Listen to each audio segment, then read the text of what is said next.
Although the Drivers' and Constructors' Championship has been clinched in Season 11 of F1 Tier 1 for RPL, we still have something to look forward to. The penultimate round of the season.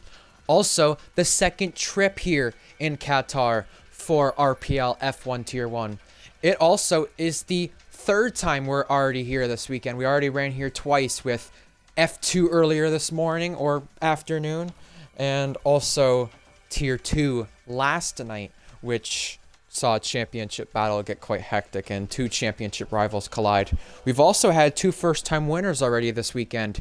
Can we maybe make it a third? It would be very, very bold because everyone would have to be chasing and beat Leo Lund in order to do that. But with the way Qatar ends up going with only 5 drivers in this race 2 seasons ago in our previous trip here in Tier 1, keeping it penalty-free, you just never know. Welcome along, folks. Welcome along, chat. I am commentator Ryan Searles, and alongside me is the man who raced here earlier today in F2 and got some experience around this circuit ahead of tonight's event. RPL Titan Iron, it's good to have you. Always a pleasure. Absolutely. It's good to be here. We are pretty much coming to the end of it. We're at the penultimate round of the season here here for RPL Season 11. It's kind of crazy. Looking forward to it. This is going to be a lot of fun. I cannot wait. I mean, as you mentioned it, world championships are set in stone and done. But, I mean, to be fair, the fight for, I believe, second in the Drivers' Championship is still actively going. Yep. The top 3 have claimed their spots. Leo is in first, Jack will either be second or third, and TB will either be second and third. And there's a big battle fourth on back with Cookie, Reese, KVS, and Gecko all in that area. Egg still could take another spot too, but I don't know if he's in the lobby, though, or racing, so we'll find out. With that being said, we've got a lot of things to look forward to tonight, as we were saying. Last week in Vegas, it was a DRS train. From second on back, Leo Lund pulled away with it and won the race. No surprise there, but McLaren won the Constructors' Championship in the process. It was a 1-2 in qualifying from the team, front row lockout, but it did not remain that way in the race. It was a big battle for second between JTK, who's never had an F1 podium until last week, the previous Tier 2 champion, the reigning Tier 2 champion, who won this race last season, and NRM KVS, who just snickered, whatever you want to call it, TB at the line. It seems like Vegas always seems to have a drag race at the line every single season. TB missing out, going from second to fourth in the last lap, which could potentially cost him second in the championship if he has a good night tonight and Jack doesn't, because Jack always seems to be very good at Abu Dhabi, won there the last 2 times, so got a lot to look forward to in the process of that championship race there, and, you know, maybe what could have been. Minico was in the big fight for a point spot last week, which Dom ended up taking. Dom being the big driver to impress in Vegas last week of the back marker drivers and teams. So it was good to see that Vegas last week was safety car free and a clean race, but a hectic one in terms of the DRS fights for sure.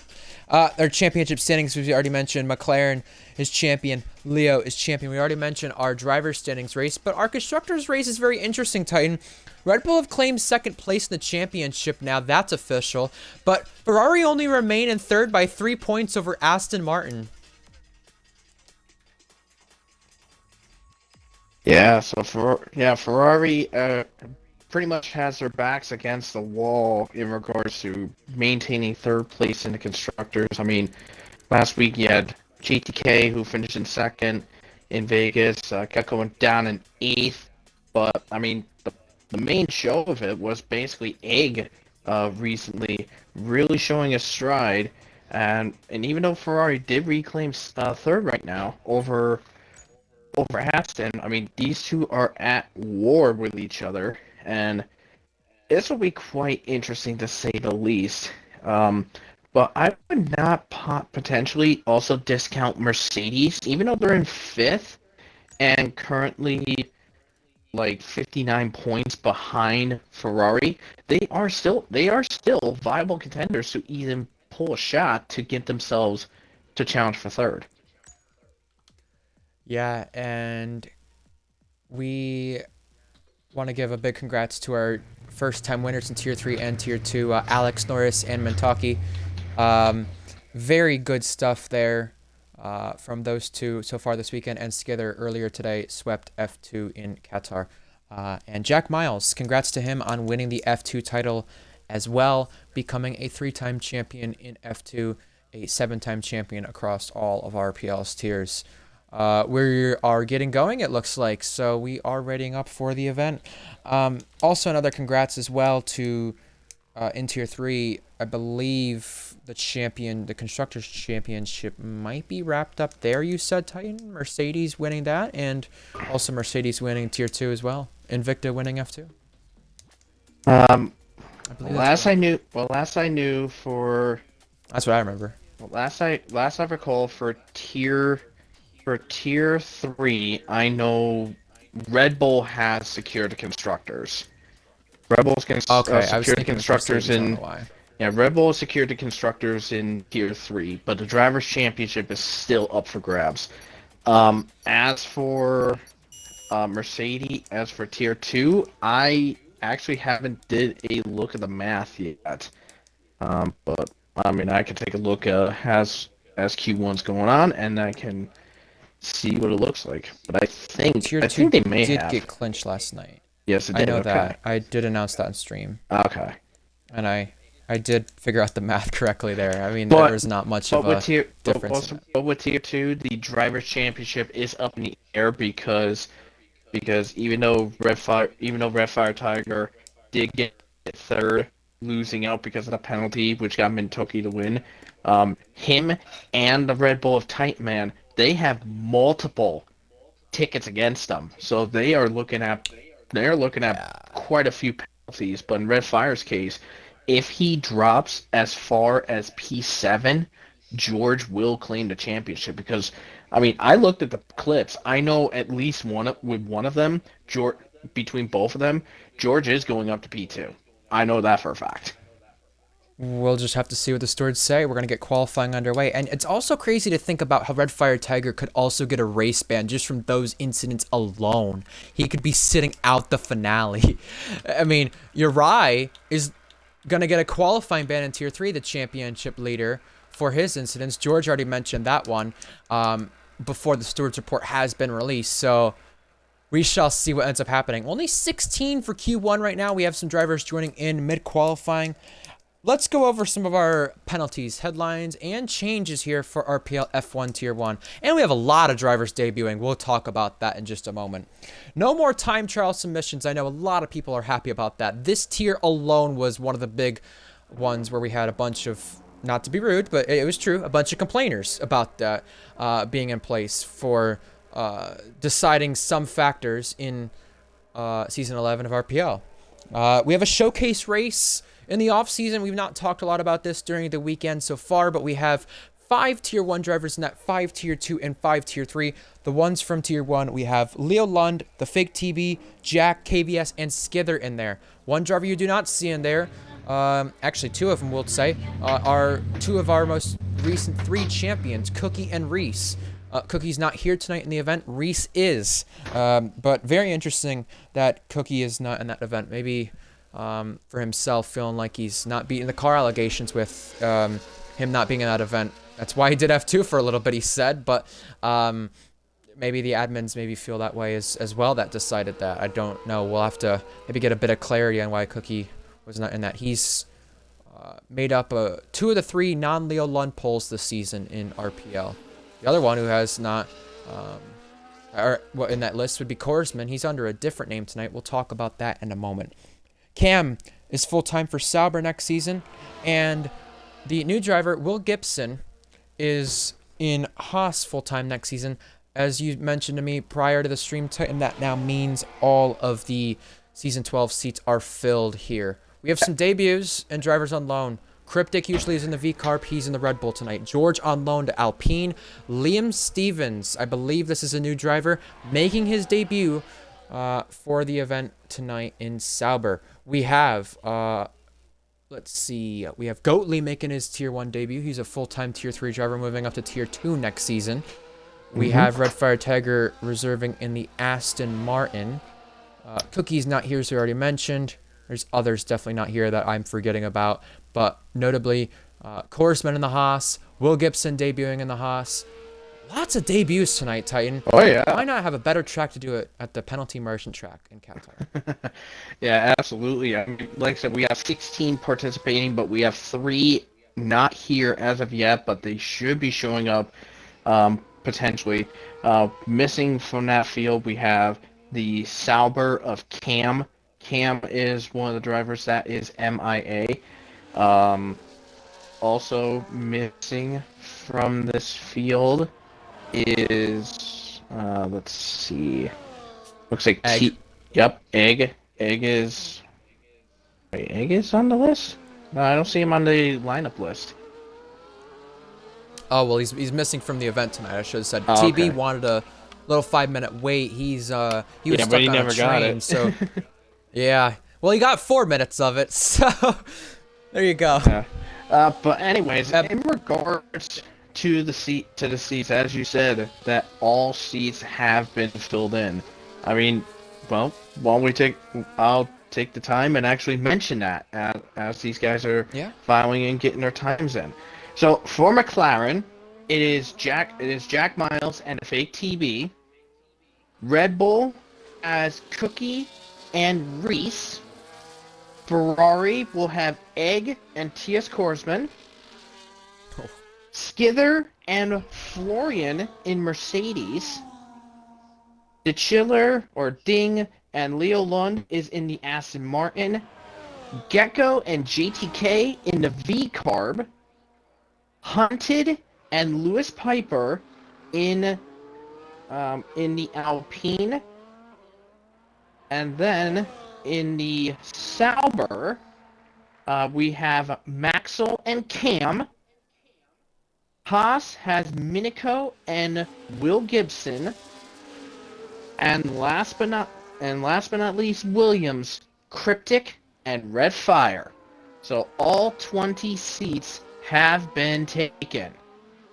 You could definitely argue that that 20-car grid, that full grid that you just mentioned, is maybe one of the strongest, if not the strongest, we've seen in RPL history entering a season.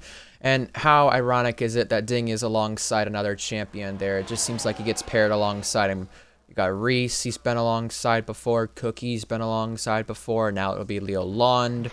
He's been alongside Skither, a champion. I mean, we can just keep going, but we're not gonna. We're gonna talk about this qualifying session because Invade wants me to mention, I think, we have some esports pace drivers, some guys from PSGL, WR tiers in the Ferrari Academy tonight.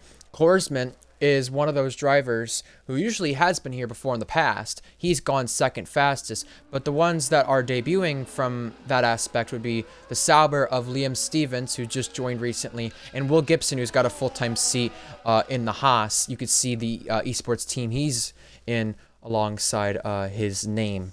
So yeah, I mean, it's great stuff that they can be in those cars, and they will definitely be outperforming those cars tonight, no doubt about it. But just by how much? Will it be enough for a first Haas podium if we get an upset tonight? Will Sauber be in the top 5? Again, hey, they qualified on the front row in Tier 3 during sprint qualifying and also got on the podium earlier this weekend with Fusion. Congrats to him as well, getting Sauber their first podium of this game cycle, with that being said. Yeah. I can hear you typing, so I'll cut in if you don't mind. Goatley, one of the drivers on debut, is on track. He's the only one of the debuting drivers yet to set a lap. Yeah, like I said a little bit. Yeah, it's going to be quite interesting. I mean, and I did take the liberty and taking a look at the Tier 2 time, the Tier 2 pole time. From Tier 2, when it was all said and done for qualifying, the pole time was a 20.9.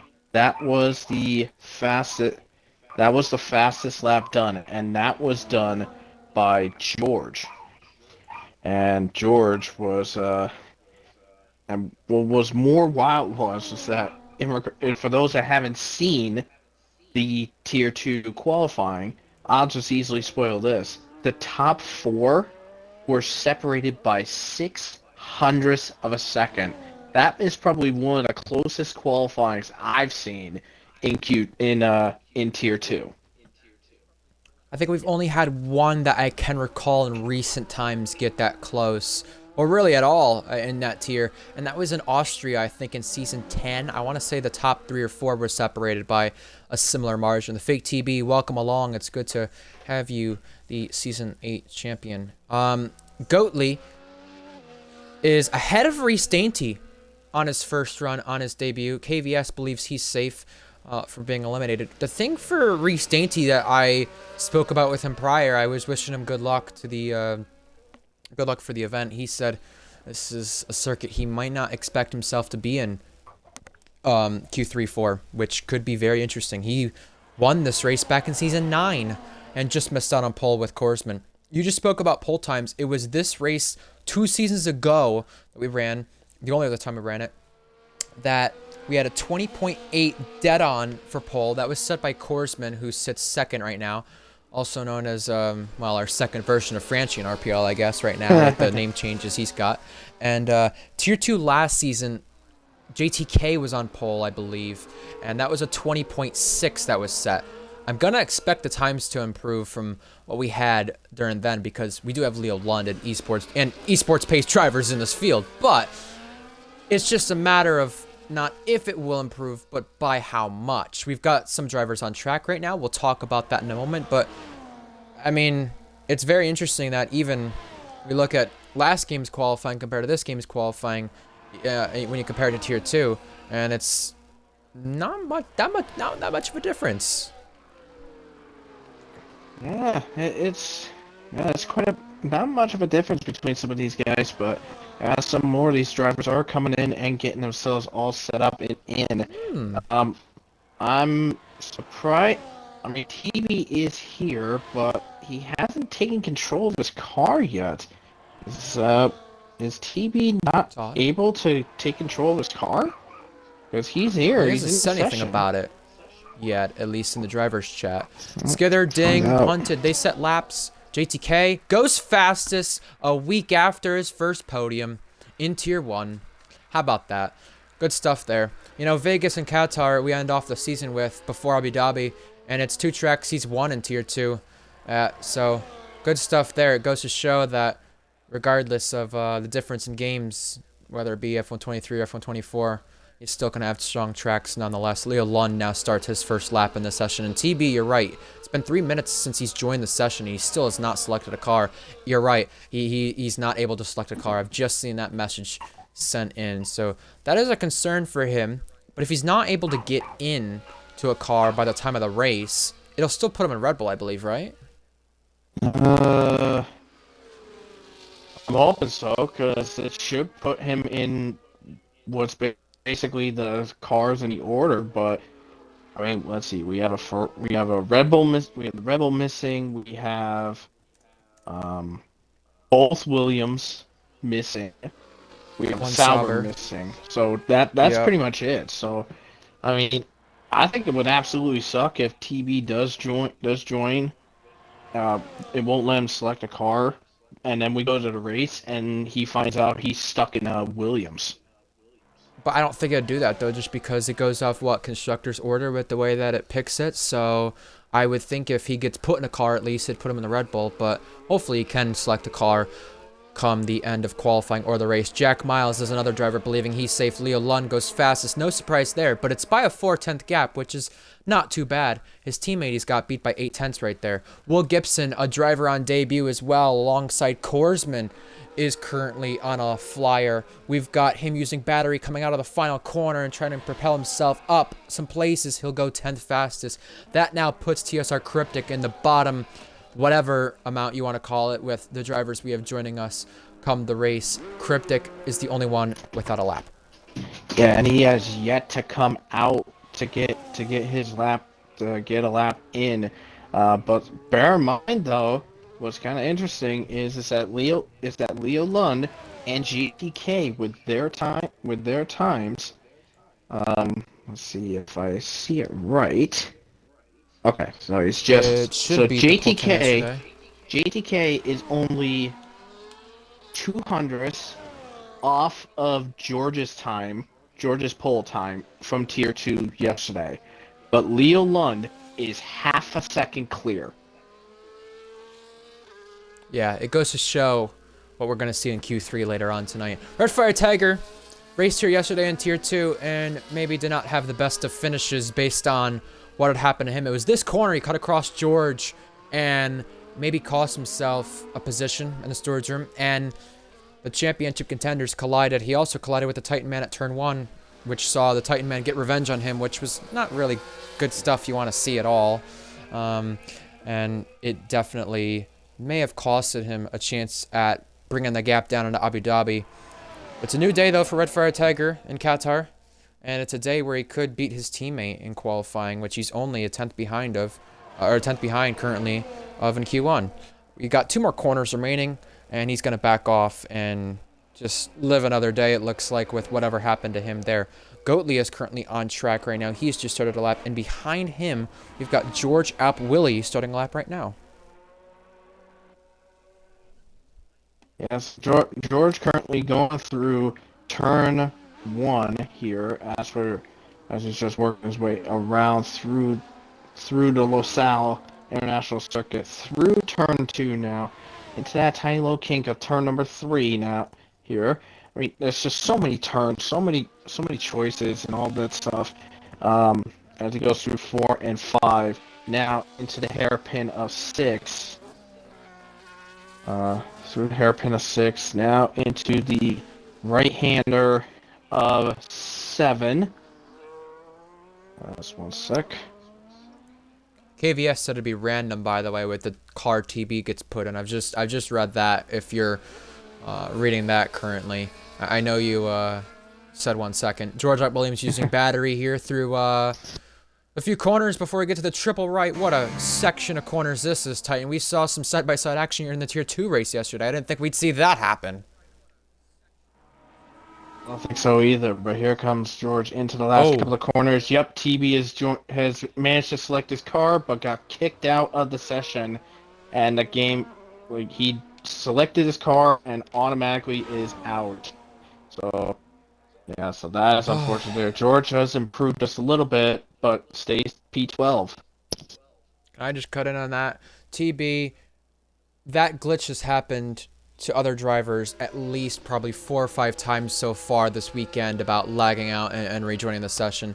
I mean, there will always be connection issues with drivers or something along those lines every once in a while, whether it be due to the game or due to being in a different continent or country compared to the host. But the fact that we're seeing drivers get retired from that this frequently is ridiculous. EA and Cody's have got to sort their stuff out. This cannot be happening ahead of F125. This is 2 games in a row this has happened now, and it's quite unacceptable. Cryptic goes 4th fastest. He's safe into the next round. Goatley's in the bottom 2, and he might not get back out on track in time.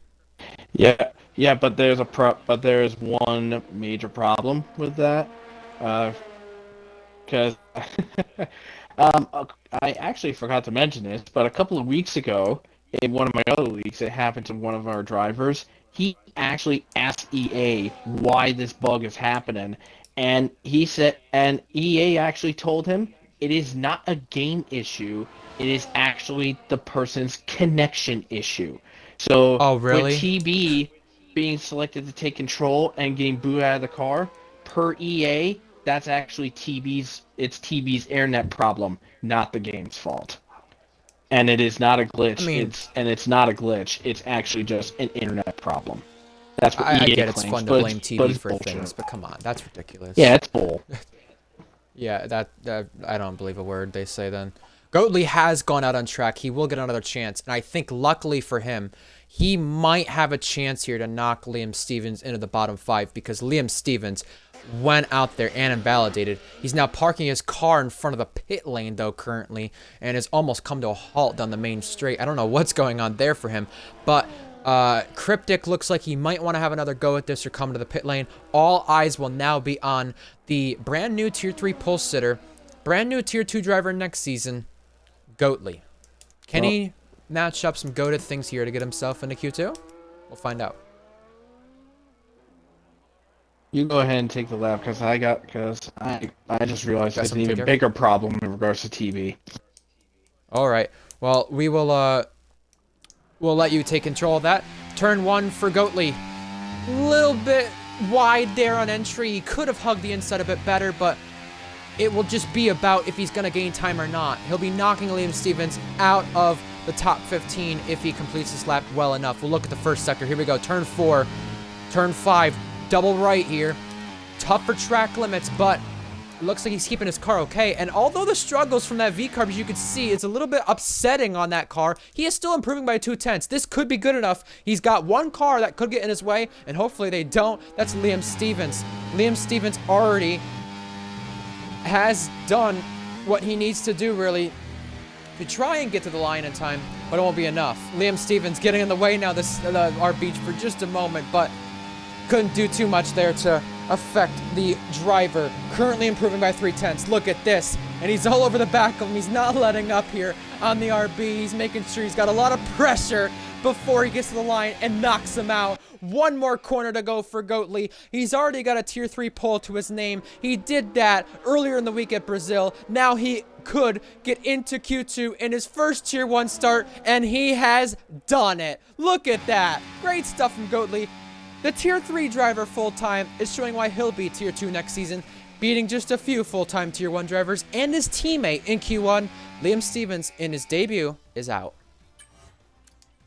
He couldn't do enough right there. He tried to make sure he could pressurize the RB, but it just was not enough. Smart strategy, though. He didn't get in his way, really. He just made sure to give him some pressure, and he did not fold under the pressure, Goatley. Look at that. Ahead of Hunted, ahead of George. I know it's only Q1, but that's still impressive.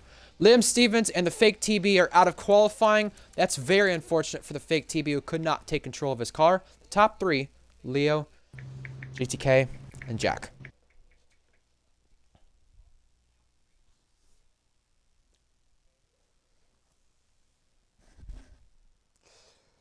Titan, I heard your dog in the background about 5 minutes ago. Is it safe to say Goatley's got the dog in him for sure, based on what we saw?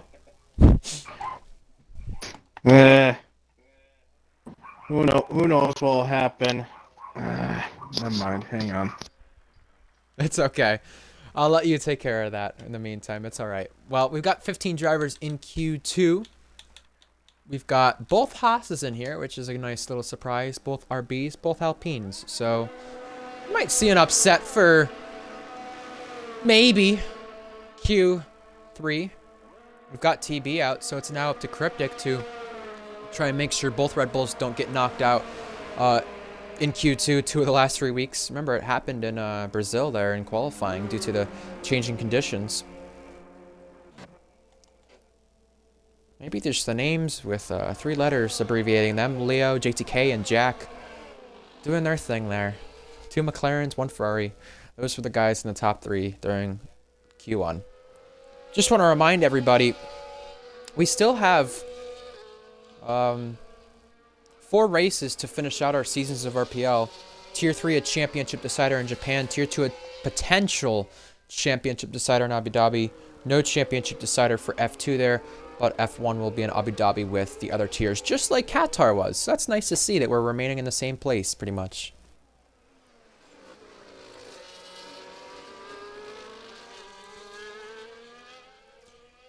All right, chat. We've got 9 of you watching. I wish we had more. We usually do for Tier 1, but give us your predictions for the event. What do you think will happen here for Q2? Who gets knocked out? Who goes to the top? Does anybody disrupt the Leo Lund party? Looks like he's at the right party, though, at least. He'll start his lap. He'll be the first one. We'll ride on board with him. We won't talk too much about it unless Titan wants to cut in if he is still there. And using battery down the main straight completely. We'll see what he's at by turn 1. He turns it off quite quick. Both McLarens running close to one another. That's to be expected. You want to do that during qualifying. I don't know if they increase the dirty air at all. I know some drivers talk about the potential of that just because it feels different. But you're not really in the wake of dirty air like you really used to be in prior F1 games. You can just ride around behind the car, follow the slipstream, and it just gains you so much time. It's unreal the difference it does prior to previous F1 games. 29.8 from Leo. I don't know what Jack did. We can check that. 30.2. Jack's backed off. He's invalidated. And do not be surprised if that's the not the last invalidation we see. Track limits is very tough around here. So is the tire wear at times too. But more importantly, the fuel situation. Yeah, the tire wear is very nasty. Tire wear is quite nasty at this track, but also the track limits are also extremely nasty. Like the triple right-hander that Leo Lund just came out of, that is an area that's very notorious for track limits. The penultimate corner is another area you can't invalidate, and Leo Lund, loose at the final corner, he invalidates, and is going to lose both the lap he was on and the next one. Wow. That is not good for Leo Lund, who topped our Q1 session. I mean, you don't usually see this in next lap invalidated, but it happened to the Swedish man. Gecko and KVS have set laps that are 1-2, and George Williams is our third driver to cross the line to give us a benchmark for Q1. We've got Korsman on a lap. We've got a massive train, massive queue in the final couple of corners there. We'll see them cross the line now. They're all going to either start or finish laps. Hunted, Red Fire, they're on the board. Now add Korsman, who's going to go fourth fastest. So it looks like Haas are in a good spot for tonight so far. He's ahead of Reese Dainty. That Haas is really showing some power, but then again it's Korsman, who's raced multiple races over the course of a few seasons. He's even won quite a few races in RPL so far. But now let's see what Goat leads, guys. He comes out of the final corner, coming across the line. Let's see what time he's going to boaster. A 22.1. He's 2 milliseconds behind George. But he's in P7 at the moment. I mean, he's got some chance to improve, that's for sure. Titan, you know Reese Dainty's not going to hear the end of it if he gets beaten in qualifying by a Tier 3 driver, regardless of how good or bad he is at Qatar. That's definitely an interesting storyline from Q1, but, I mean, it's only Q1. Now we're actually in the thick of things where people will be getting eliminated on pure pace and everything in Q2. Jack mentioned Liam left on purpose, so we're not restarting if he can't take control. I didn't see him leave the session on the bottom of the screen, did you? He left just as Q1 ended because he came out of the final corner and then just retired, and then basically like quit to the main menu. So he basically did that while still on the track. But he was the last one to finish. But he was the last one to finish anyway. So maybe he won't get bopped for retiring on track. Yeah, I mean, that'll be fair, I would say. Skither goes third fastest. Jack Miles is coming back out on track. We've got 6 drivers yet to set laps, and they're all drivers who could get themselves in a Q3. We've got some drivers who really are in a close proximity here, regardless of what you could say about their car performance. We've got the Aston Red Fire. We got Goatley in the RB, got George in the Alpine, Reese in the RB, and Korsman in the Haas, but also Will Gibson in the Haas. So, I mean, one of those guys will definitely make it through, and even Hunted in that mix as well for Alpine. One or two of those guys will make it through, but you just don't know until it's over, right? Jack Miles starts a lap here, turn 1 we go, and he's already below 70% on that battery. That's no surprise, but, I mean, Titan, you did F2 earlier today. I mean, you can't really say too much about battery because, you know, F2 cars don't have that. But do you think it's, based on what you saw today in F2 and what you've seen so far this weekend, do you think it's going to be easy to conserve battery at all? I mean, I've raced F2 cars, but in another league, I did race this track about a month and a half ago, and you can burn quite a lot of your ERS on that main street. But as for, like, conserving and regaining your ERS availability, pretty much turn 4 to turn 7 is basically your only safe zone where you can, like, recharge and gain some of that battery back. But the rest of the track, it's not a viable option to try to conserve your battery because you'll wind up getting quite vulnerable. As you saw in Tier 2 yesterday, that the triple rights, you can get attacked and overtaken there. Yeah, and Jack Miles goes second fastest. The interesting thing about that, though, that you mentioned is right before those three corners, the triple right, a lot of drivers do manage to turn on the jets there and use all the battery they have to try and at least gain some time to people because they know where that detection point is. That detection point where you see it out of the penultimate corner, it used to be up a bit further, but with the pit lane being changed for this game and also Qatar just kind of being reprofiled itself, they also made sure the detection point this game was in the correct spot. It's right out of the second to last corner rather than right before the final corner. So a change there that may definitely be crucial for those drivers. And ERS is something you just mentioned that I think we did not focus on in the Tier 2 race too much. In that DRS train for the top three, they actually were able to conserve a lot of energy running in the DRS train. So as long as you're in the DRS train, you can conserve battery quite well, I think. Oh yeah, oh yeah. If you're in a DRS train with somebody, you can conserve and maintain, regain a lot of your ERS back if you stay in close proximity to the opponent that you're chasing after. Uh, but yeah, I mean, but like I said, not only do you have to conserve your ERS when in a DRS train against somebody, but also you may as well uh, conserve on your tire management. Work on your tire management and try to improve there. As Leo Lund goes on top again, Ding drops to fifth. But yeah, with Leo Lund right now, his Q2 time is now 7/10 faster than the Tier 2 pole time. This man just never stops. It doesn't matter what car he's in. It doesn't matter if the championship is decided or not. JTK has gone out of bounds, costing himself a lap right there. I've just noticed as well, Cryptic is coming out, but he's going to really leave it late here for him getting a lap in, and it being only up to him, the lone Red Bull in this session, because TB's out, and we know Cookie's not here, so that's why Cryptic's been called to the Red Bull.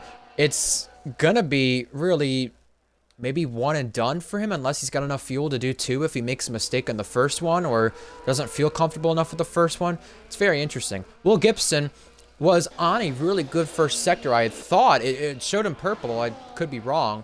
Maybe the purple was just, you know, another glitch there. Well, he was in the low. He was already going into 21 or 22 when he was exiting the final corner. So he must have made a mistake. He must have made a mistake somewhere in his lap.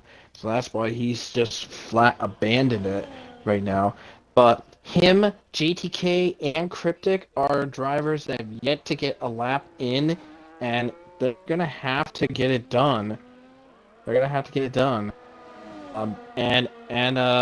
Unfortunately, I just found out that with TB, if he rejoins and cannot take control of his car come the race, well, he's out and done, which will basically give Jack second in the Drivers' Championship, because if TB is not able to take control of his car, there will be no restart. Because we do not restart one driver. Yeah, Jack still needs 8 points if that's the case, though, in order to do it. Cryptic is currently in the bottom 5, and we're going to watch him as he is on a lap currently. Well, one other thing I probably should mention that I did notice from our qualifying session last season is Cryptic was right behind teammate Reese when it was all said and done in Q3, 30.0 from the first sector by Cryptic. The top 9, which was all the drivers who set laps Luke Grange and validated in Q3 the last time we were here, the top 9 were all within 7/10. I mean, yeah, Leo Lund's in the dominant car and Leo Lund's been the dominant driver. We might not see that, but don't be surprised when we get to maybe the end of Q2 or maybe even Q3, we see quite a close march. And the top 3 in that race for pole the last time we were here was separated by 400s, and Cryptic was in that 400s for pole position. He's now got to get himself into Q3 first before getting a chance at pole position, but he had a little bit of a moment there at the penultimate corner. Looks like Cryptic is just not having the best of times in that Red Bull, kind of unstable. Is that why he waited to go by himself? Maybe. He's up to 6th. Not bad from Cryptic. There's still cars out there that are on track, looking to improve. Skither is the first, and then we'll go to our guys in the bottom 5. That lap, that by Cryptic, knocked Goatley into the bottom 5, and currently we're gonna have 5 different teams getting relegated. JTK, who invalidated earlier, has to get back out there. Skither's gonna complete the lap here, and we'll see what he does. He was up in the time. This could be the difference between him getting in or him being out. Yeah, he was almost 4/10 of a second ahead, and out to sector 2, here he comes, and he goes 21.1 for his time, so he is gonna be 3rd on the board here, as George is getting some slip help courtesy of Jack here, as Jack is also on a run as well. GTK firing away on his lap. Redfire is just coming out onto the track as I'm seeing it on the track map. Goatley, I think, is just coming out. Yes, he is. Reese right behind him. Gibson currently on his outlap going through the end of sector 2 as we speak. But I'm focused on George right now. Let's see what he is going to be doing for his time here. 22.1 is his best time right now. He has to gain probably about half a second if he wants to get himself safely through into Q3.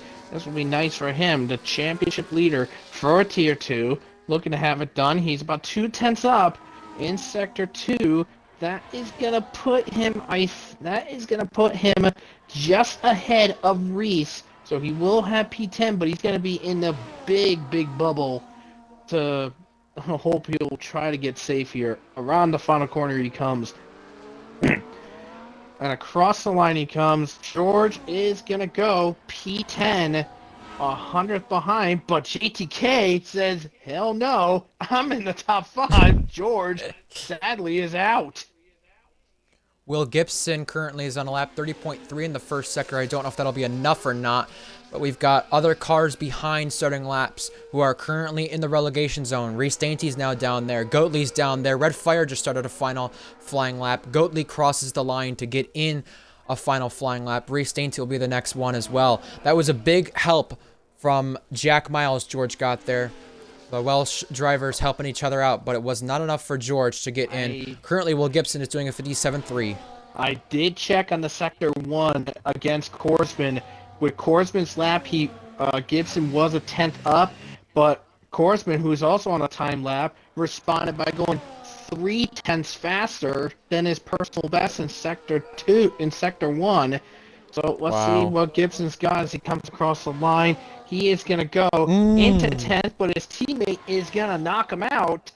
Go second. Holy crap.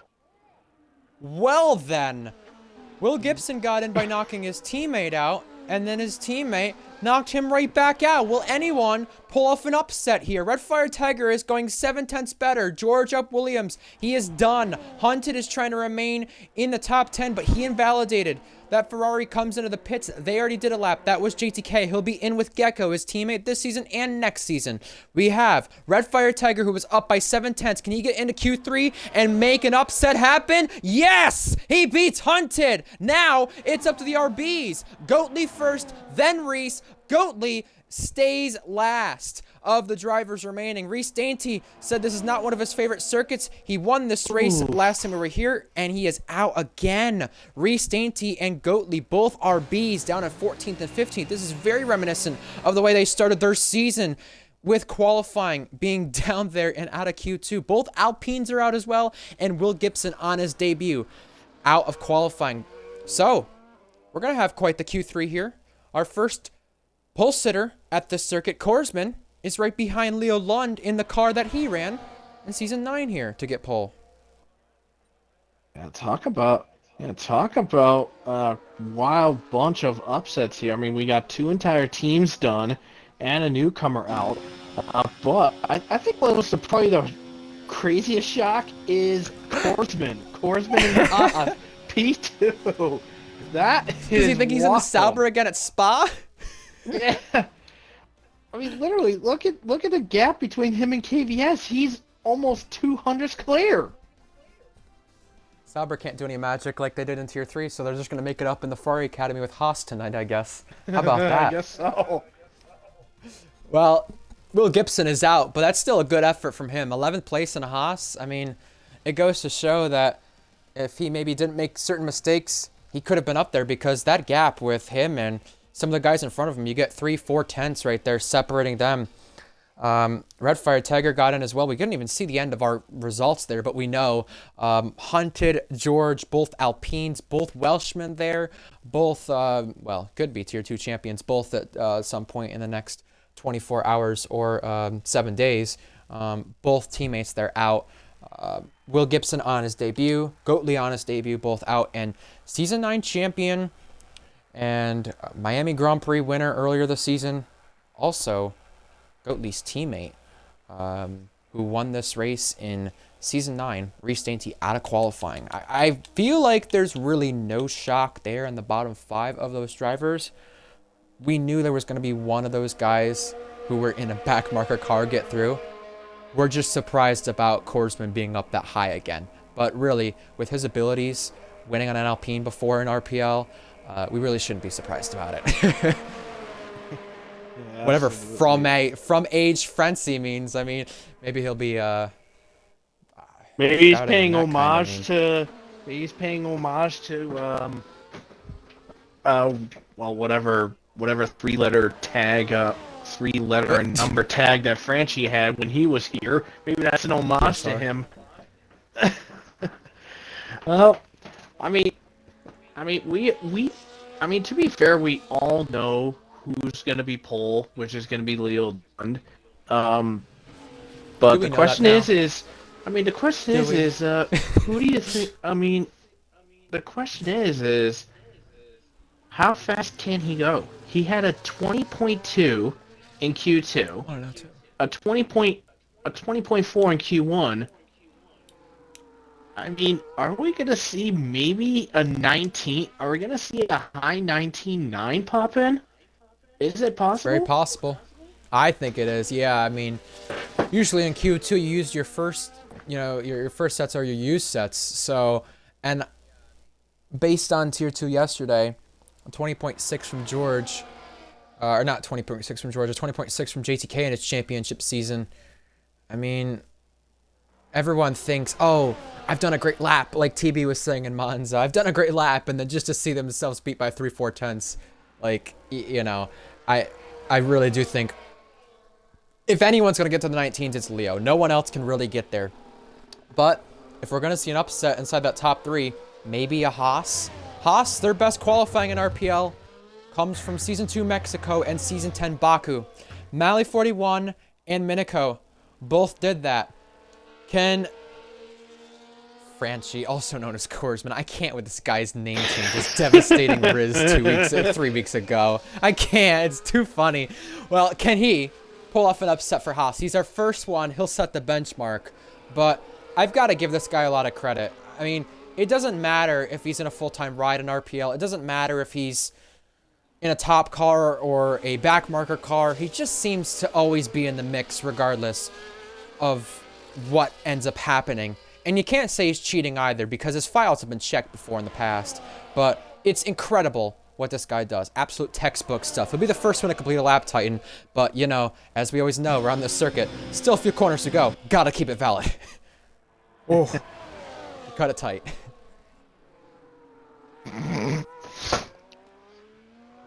Oh Well, Lord. across the line, Korsman will go. He'll use all the battery, and he'll get a 21-1 as we cross the line. We have Mercedes having both their cars come next. KVS, Skither starts a lap. KVS goes fastest. JTK and Gecko, our next Gecko, goes ahead by 20,000. So, like I projected, behind Leo Lund, it's going to get very, very close. And who knows? Maybe we see some upsets for second or third. Speaking of upsets, from I'm I mean, I'm gonna be absolutely shocked if Korsman puts that Haas in the top 3 when Q3 is all said and done, I will be absolutely shocked. You're not the only one. I mean, if he gets himself in there, he probably invade them would be like, why in the world did I not put him in Ferrari? Well, there's a reason why you put 2 good drivers in Ferrari and you put some great drivers in the Haas, just because you have your whole academy up there. Jack Miles goes 3rd fastest. Leo Lund starts a lap. Jack Miles replicating practically what Cryptic, Reese, and Korsman did, now this time with Jack, KVS, and Gecko. Replicating what they did last summer here in Qatar, making all those guys at the top of the field within a 1/10 of a second. Skither will cross the line, and our 2-time champion is only 5th fastest. Yeah, Skither currently in mid-pack of this group here. As let's see, who is closest to get done? Well, it would have been Ding, but he's invalidated, so it would actually be Cryptic that would be next, followed up by Leo. Leo, I mean, we know he's gonna be on top. We know that for a fact. We'll have to wait and see where. It's not all guaranteed. Well, I mean, anything is possible. It'll be interesting. Yeah. It'll be interesting to see how far he can really go, but here comes Cryptic out of the last corner. Cross the line he comes. He goes for fastest. 21 Zeta for him. JTK starts a lap. Leo Lund is going to cross for a lap, and you were talking about Korsman, by the way, Titan. Invade says he is in Ferrari next season, so good to know there at least that he'll be in a top car and fighting at the front of the field. Leo Lund almost went out of bounds. I think he got away with that one just barely. And we are just away from the 19s. 20.2 from Leo Lund. You just got to wonder, was that a used set? Was that a new set? What's the case there for Leo? The case definitely is set that he's in a league of his own. 6/10 clear. JTK doing a 29.8 in the first sector. We'll cover this lap. After we're done covering this lap, I'm going to have to change batteries. With that being said, I just want to note, if Leo does take pole tonight, he's on a massive streak of poles and wins in the row. This would be 8 poles in a row, I believe, equaling his previous record he had set himself, which is the record itself. JTK is doing a 56.7. Can he disrupt the close gap and maybe make himself in the same league as Leo? It's probably not going to happen, but, I mean, Invade says JTK is good at this track. He's won here in Tier 2. It could happen. You just don't know. JTK will cross next, and he will be our 9th different driver to settle time on the board. He'll use the battery en route to the line, and it will be right up there in 2nd, right ahead of Gecko. A little bit over a 10th clear of his teammate. What's really wild is taking a look at GTK all the way down to Jack. 0.2 of a second separates those 4. That's how tight it is between those guys. But then if you include Cryptic and Korsman into that, that increases to just under 0.4 of a second. So six drivers under 0.4 of a second between each other. It's crazy.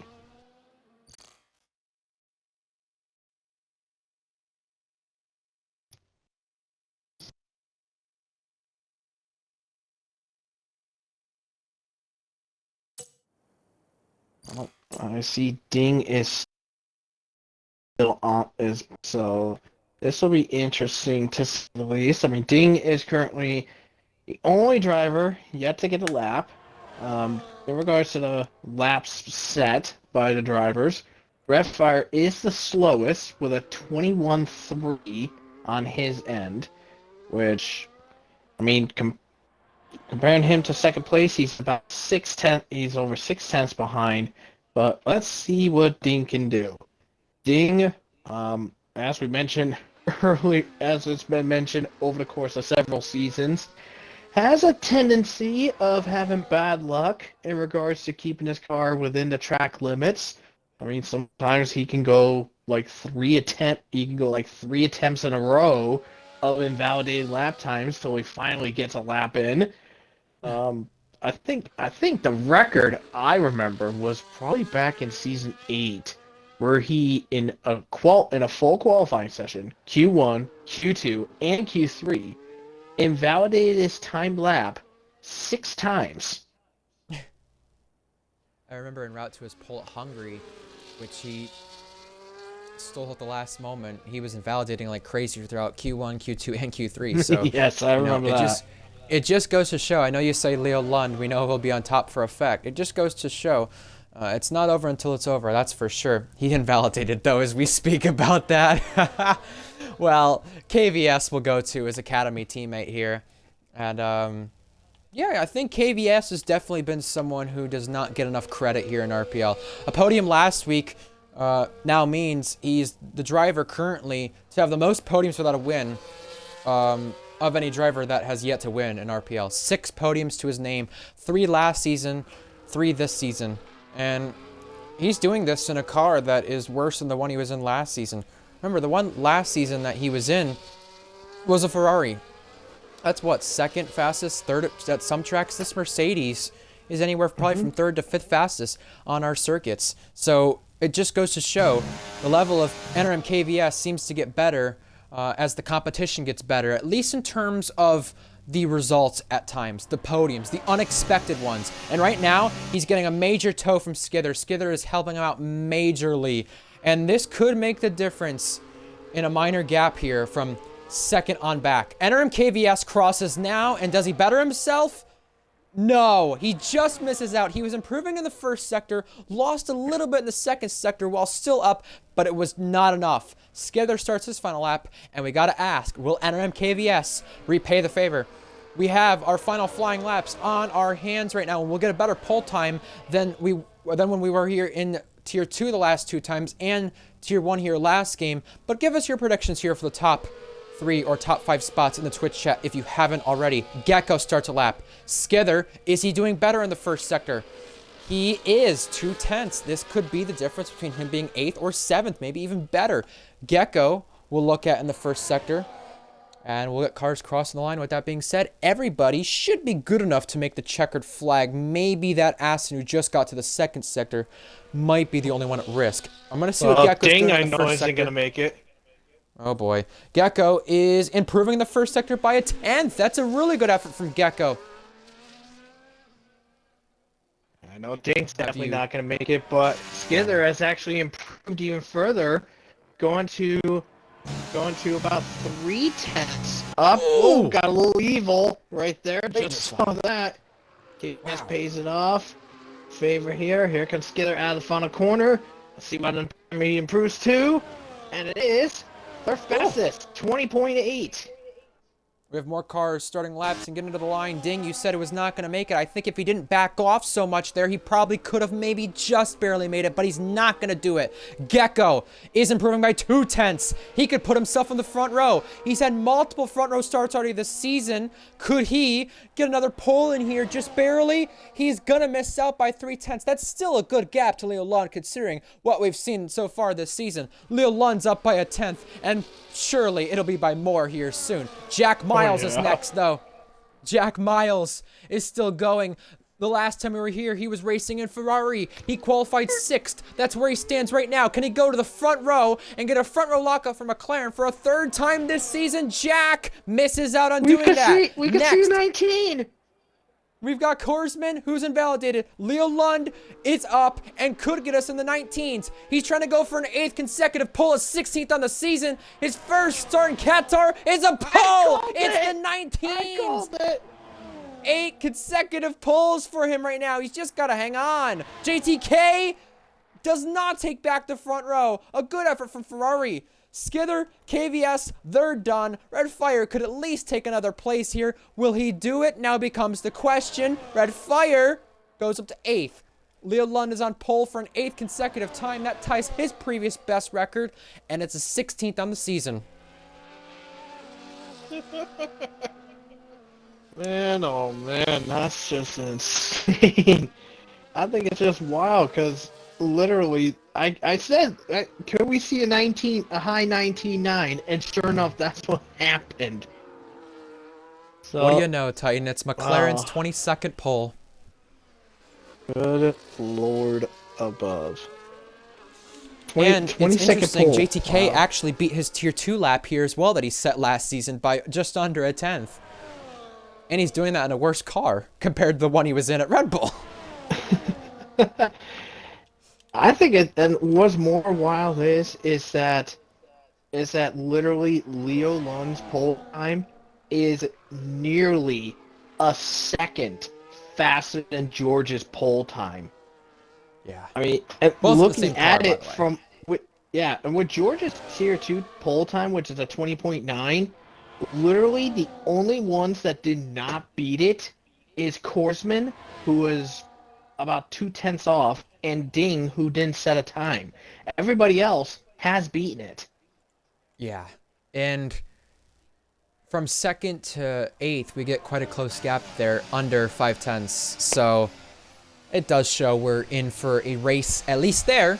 But if anyone can keep DRS with Leo, that will be the big thing for getting the victory. Also, Leo Lund, similar to Cookie last season, has been vulnerable at times to track limits. We'll have to make sure and see if any of our drivers who are fighting for the victory or podium tonight pick up track limits. It will be a big talking point. Well, the top four, made up of McLaren, Ferrari, Ferrari, McLaren. No surprise with these drivers being up here. They've done a great job. Leo, Gecko, GTK, Jack, and Cryptic rounds our top five. So the lone Red Bull there, up there, ahead of both Mercedes. As expected, Skither and KVS, Red Fire.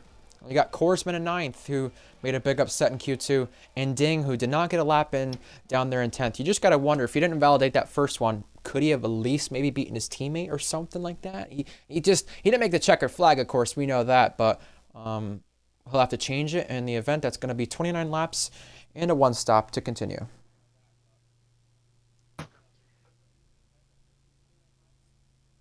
Yeah, this is gonna be quite wild. I'm looking forward to this race.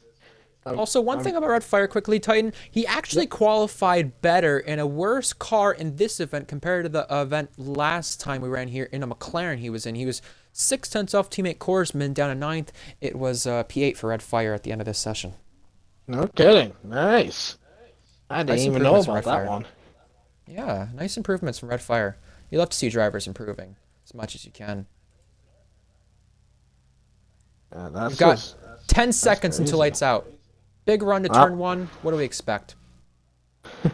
Hopefully not smacking at turn one, but maybe a couple cars might get ambitious and maybe go for a shot for game positions.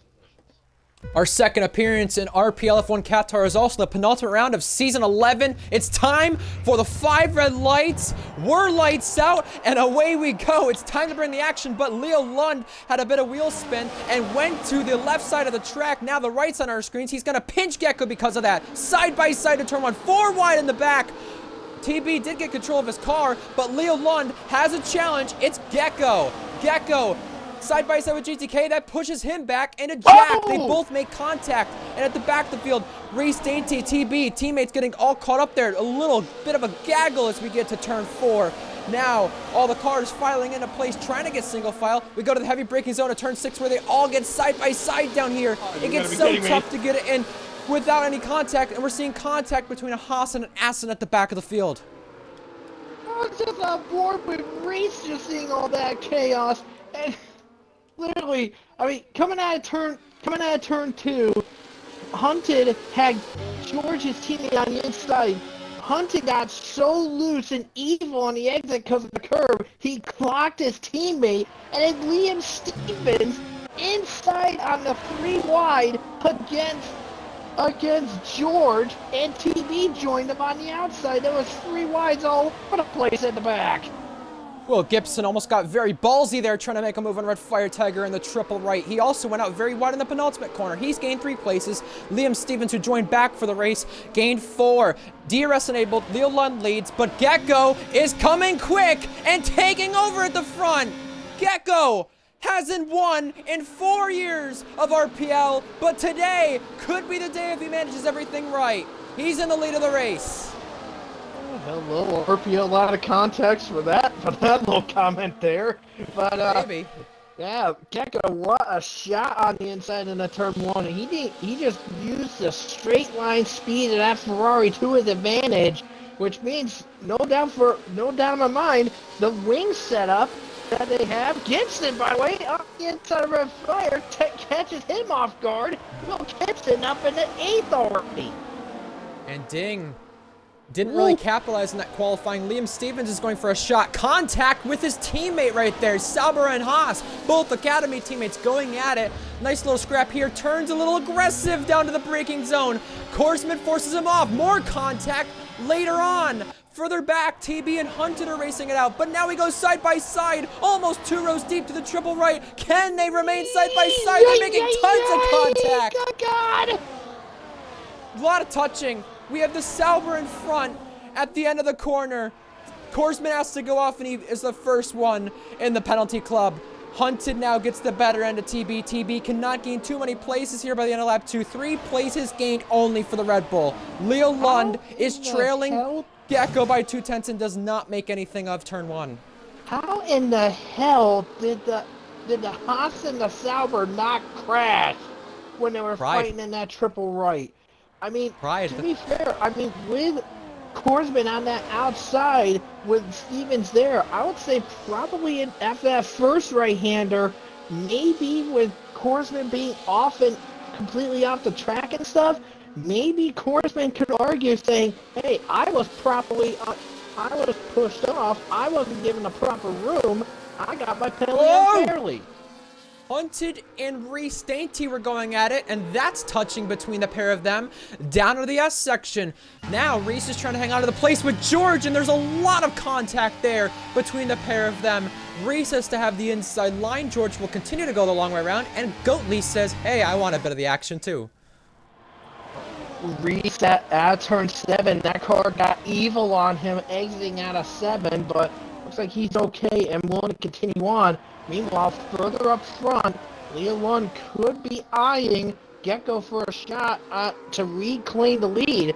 I mean, as said, Gecko had the straight line speed available to him, but Leo Lund has the DRS available to him. He's gaining. Is he looking for a shot before turn 1? Leo Lund chooses not to, but Leo is going to have some backup because Jack is right behind him, looking to add some extra pressure onto Gecko. But Gecko doesn't have to be under pressure for long because JTK is very close behind, is coming close behind and looking to maybe try to help mitigate that pressure off his teammate. It has been 1,631 days since Gecko's last RPL F1 victory, coming back at race 30. Season 2, Silverstone, when he beat Mally 41, who won the previous title. Now we could say Leo Lund's won the previous title. He's the reigning champion. Can Gecko do the same here tonight? He's got to manage everything within track limits. He's looking very good in the ERS right now. A little worse than Leo, but that's okay, considering they're both above 70%. He's got to manage things, keep it in track limits, and stay within Leo's DRS, even if Leo retakes this lead. If he can do that, Gecko has a legitimate chance at taking the victory tonight. Yeah, but Leo Lund really has to be careful because, actually, is it? No, actually, nope, never mind. They're both okay because I saw both of them have 2 warnings, but the the first warning that they both have is actually for a collision that they had with each other, Leo and Gecko. But they do have a track limit warning each. Gecko got it some point later on in the first lap. Leo got it last lap. Korsman has been overtaken by TB. Korsman seems to be our biggest loser in terms of the positions lost from the drivers. Hunted and Reese went side by side in the first corner, and they're going to do the same now into turn 4. Red Fire Tiger gets in the penalty box, and Hunted had to go off the road. Red Fire has Ding for company here, up in 9th.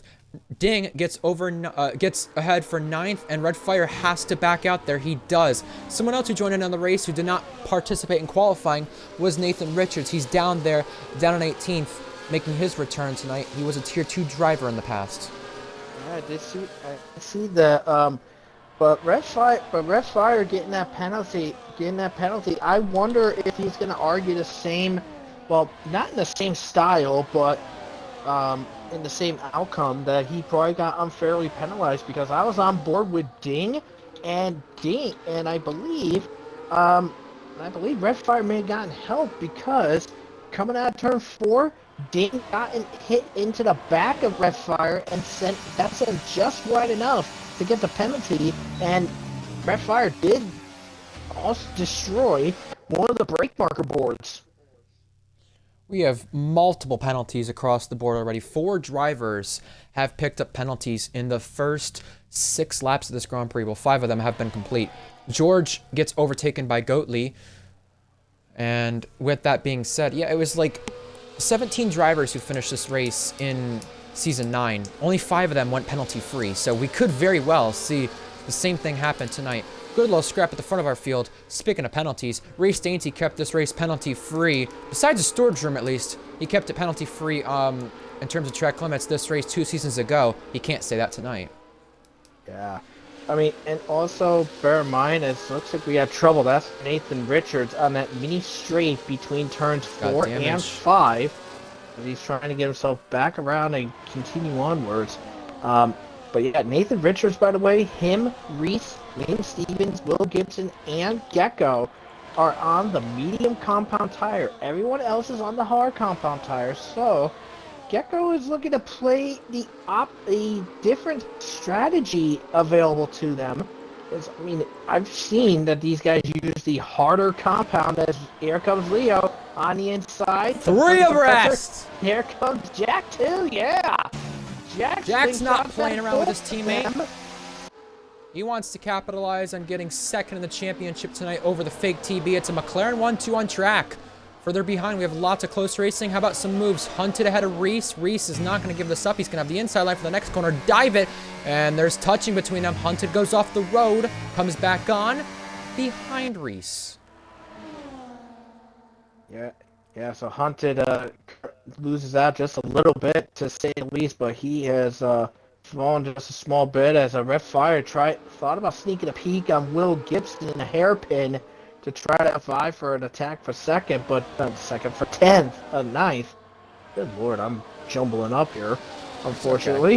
Okay. Yeah, but looks like Will Gibson chose to not make the shot, to block the shot by Red Fire. And Red Fire's going to have to wait another turn to get it there. But by the way, Cryptic is now starting to catch up to the front 4 ahead. As Nathan Richards just crashed in the out of the pit lane. Oh, yes, he has. He's got damage again. God. Oh my god. Oh no. He's about to be lapped as well. Oh man. Won't be the quickest someone's been lapped. We've had that stat be repeated, but Leo Lund with Gecko following. Squeezes him to make sure Gecko can't take 2 and 1. Leo doesn't get the lead, but he at least prevents Gecko from doing so. JTK and Gecko are now racing it out, and they do not go side by side for turn 2 because Cryptic was reeling them in quick. Yeah, and that also brings Skither into the mix as well. Skither's right behind this Gangle behind here. But literally the top 6 are you can basically cram them all. You can easily with how tight they are, you can fit them all inside a Mini Cooper and still have room. TB is trying to gain spots from starting at the back of the field. Another comeback drive from TB could be pulled off here. He's not in the points yet, but he goes off the road. And Ding has got a penalty while that was happening. TB will not be inside the top 10 on track just yet. He's going to have to wait another one. Day late, dollar short there. Nathan Richards with a penalty. I don't think TB had. I mean, TB took that corner, took turn 7 pretty wide, and Will Gibson was almost clear of him when he came up onto the exit. So maybe TB probably would have had to back out just a little bit. But I mean, that was an unfortunate thing. But I think TB just came out just a small bit worse. But now here we go as Leo Lund retakes the lead over Jack. Ding overtaking KBS for 8th, and TB overtaking Will Gibson to bring himself into the points. Hunted and Reese Dainty are going wheel to wheel into turn 1. Hunted does get ahead of Reese Dainty. And it looks like Goatley running in 17th, not having the best of days in his Tier 1 debut, but just having a quiet race, did lag out. So that makes things go from really bad to worse besides the penalty. I got him. Speaking of penalties, 7 drivers have penalties alongside their name so far. We're only on lap 9. This feels like a race in Mexico from about 6 seasons prior where basically the whole entire field had penalties. It might end up that way. Or Canada. Yeah, very true. Only a few remained without penalties in that race earlier in the season. I feel like there's a few races we've seen that happen this season already. Just the driver's not really getting used to track limits. Imola is one that comes to mind. I think I'm trying to think, but I know very early in RPL's lifespan, probably somewhere in season 1 or season 2, there was a race where everybody got penalties. Yeah. That is believable. Leo Lund does pick up DRS from the lap car, and he won't even have to use any of the battery that he did use a bit there, because really, he'll just pull away. Leo Lund, fastest lap. Gecko using battery to try to catch back up to Jack. Behind that, Red Fire Tiger is alongside KVS. Going, and gone. So Aston's 7th and 8th right now. Yellow flags. That is Nathan Richards, I want to say. Yeah, I think it is for him, unfortunately. But yeah, KVS is starting to fall off just a little bit. As here comes TB on the inside going into turn number 3. And TB makes the move stick and gets it done. TB up into P9. So KVS, unfortunately, is starting to fall apart here. Which, I mean, it is a bit unfortunate because KVS has been doing really decently so far this season. I mean, it is unfortunate that he has no ride for next season, but he is a reserve though, so, I mean, he'll have opportunities to race, but, I mean, it is a bit unfortunate for KVS to be out. That was a mutual choice, yeah. I did not know that. So, KVS did, there was a lot of rumor and speculation that was not talked about too much about him maybe stepping down from full-time, and that is something he does do. But it'd be nice to see him get a good result tonight. He currently is without penalties. 2 of the top 10 have penalties. Looks like Jack is staying close to Leo Lund, and I hope Gecko can get there soon enough. Same with JTK, but they will switch the Ferraris. They have cars closing in behind who want to fight this out too. Here comes Skither and Cryptic, both passing Gecko. 3 wide into turn 2 for a moment. They figure it out. TB figures it out for 8th. Slap between Skither and Cryptic as they were brawling around to try to make their claim for P4, and Skither comes out on top. By the way, retiring in the pits after going a lap down, Nathan Richards, our first DNF of the event. That is not good in his return. Of course, we would have wanted to see better, but of course, being in last minute does not help that. We've got the top 2 pulling away from those guys behind, but can maybe JTK find a way to get there? He's trying to use some battery to do that. He knows a chance for the victory would be over, or maybe even second, if he does not use some battery and get up there to the 2 McLarens up at the front of our field. Yeah, this is going to be quite... This is definitely going to be quite interesting here as, well, JTK unfortunately has lost DRS, by the way, to the McLarens. The McLarens have pulled away from the field. It looks like I'll have to get Goat Lee back. As I believe, Goat Lee just got himself another penalty. Let's take a look at it. Oh, no, he just joined it. No, Will Gibson was the one. As, yeah, that's Liam Stevens is in the pits. Ding was the one who got a second penalty, if that's what you're thinking of there. He is... I did see that. It was Will one Gibson of 2 drivers who have 6... No, one of 3 drivers, excuse me, who have 6 seconds of penalties.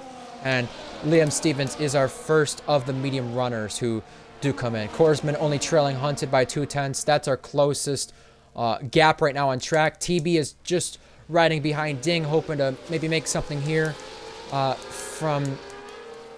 the spots he has gained, maybe making another one up. Could be doing that soon, but it's all going to depend on what Ding does. I mean, TB has a lot better percentage on that ERS there.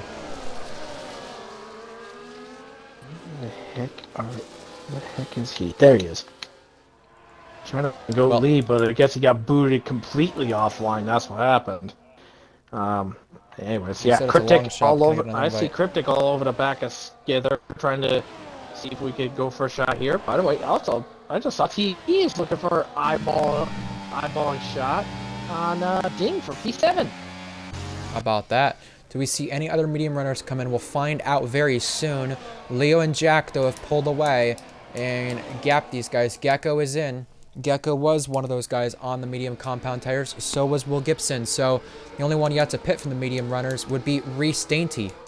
Looks like he's going to try and go a bit longer. Ding, Gecko's now behind dead. TB. Oh! Oh! He's around!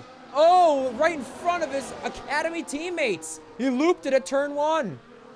Whoopsie. That could have almost been an Ding unsafe does- rejoin in the process. Ding does maintain a points position, though. He's in P9. But here comes Korsman now. Whoa! Inside. Bash. Ding dong. Hello. Well, ding ding dong. Here's Korsman around the outside. Oh, Trying to go by. There's a lot of touching down at the corner, but Korsman is ahead. Wow. Argy bargy. Huh? yeah, that's more touch. Yeah, that's quite a Don't lot even of say touch it. between Don't even those say two. it. Don't even say it. I'm not even saying anything. I know what you wanted to say. Oh, then DM me it to see what you think I was gonna say. Good lord. Get your head out of the 30 or so gutter. years of life, you've not been to certain parties. But anyway, the top two have pulled away by almost 3 seconds now. Cryptic might get Skither. He will. Will we see 3 wide? Yes, we will. Look at this down to the corner. Skither's ahead of JTK. And Cryptic almost hits the side of him. But he has to back off and live another day. Meanwhile, Red Fire was battling off TB to get himself into P6. No love And lost yeah, between Cryptic was thinking about attacking, but chose not to do it. Allowed GTK and Skither to just fight it out amongst themselves. And Ooh. that's unusual for TB to get a penalty in there. He got it at That's the also- exit of turn 4. That's also crucial, though, too, because KVS is still in that fight, and that's also going to really prevent him, TB, there, from overtaking any of the guys in the top 5 unless they get a penalty, too. Oh yeah, no doubt about it. But yeah, KVS is looking now at net P6 right now because of these penalties. But the top 5 are definitely so far penalty free. I'm gonna take a look and see what we have. Leo 1 still hasn't gotten a warning since lap 4. Just remember, by the way, hold on. I want to just mention, as they might pit here soon, new pit lane compared to last game, so you got to be careful getting it, and no one really knows where the pit lane entry is. Seems to be the case from Tier 2 and F2 so far this weekend. Yeah, it happened with Skither earlier today in F2. In F2, by the way, here comes JTK down the inside, makes it like clockwork, and into P3 he goes. TB, by the way, gets past Red Fire, and who's the tail that wags the dog that follows along? KVS up into P7, and Reese Dainty with a second one. That's unusual of him. You spoke about TB there. I don't usually see that happen to Reese Dainty quite a bit. Goatley has been the most recent driver affected this weekend by the game glitch of join back, take control, and also take a trip out of the race. yeah, so that is unfortunate because Goat Lee got booted out 2 times. He came back 2 times, but unfortunately the 3rd time was it. He joined back, got booted out, and the game just said, "Nope, you're done. Now you get booted out of the session, but we're booting you out of the race too." And look at how far off that car was there in the area there in the penultimate corner. They really pushed that car out there when they decided to retire him. Cryptic is harassing Skither here. It's because Skither lost DRS there. Look at this. He's 2/10 out of the detection point there from JTK before they come and pit. Will anyone come in? Cryptic is in. Yeah, Skither had a big wiggle there. Cryptic got it in at the amount he needed to. KVS joins him to pit as well. Looks like from the 3-car train here with Ding, Korsman, and Hunted, no one's going to blink first, this time at least. Medium tires now for those guys, of course, because they start on hards. Wait a minute. No, actually, I was wrong. Goat Lee retired on the track. He just left. Oh. Or maybe he took control and it didn't boot him out in the process, and when he tried to take control, it ended up just keeping him in the session but retiring his car. I don't know. I have no idea. We really need this glitch to go. You know, and maybe, I hate to say this, I really hope that Twitch does not get banned or EA doesn't interfere with this. I know it's their game, but if you're going to make such a bad game where this keeps happening, you need to go too. You know, this is ridiculous. Yeah. Too I have to often. know. I just took a look at the top 4 right now in regards to how many track limit warnings they have. Leo Lund, he has 1 warning back on lap 4. Jack got 1 warning back on lap 13. Ooh. Skither on lap 14, but GTK is at risk. He's got 2 on him. Very late decision from Jack there, by the way. Hunted has got a penalty for good measure while that was happening. Leo stays out, so does TB and Red Fire. Well, they will swap places down the main street. It's Red Fire getting the upper hand on TB.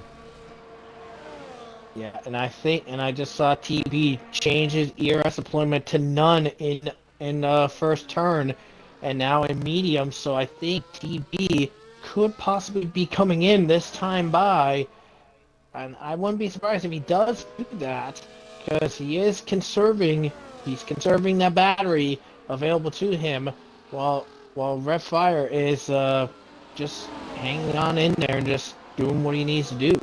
Jack Miles actually just came back out. He is in the 5th place position. GTK down in 6th. Cryptic down 8th. And Gecko currently right on Cryptic's tail in P9.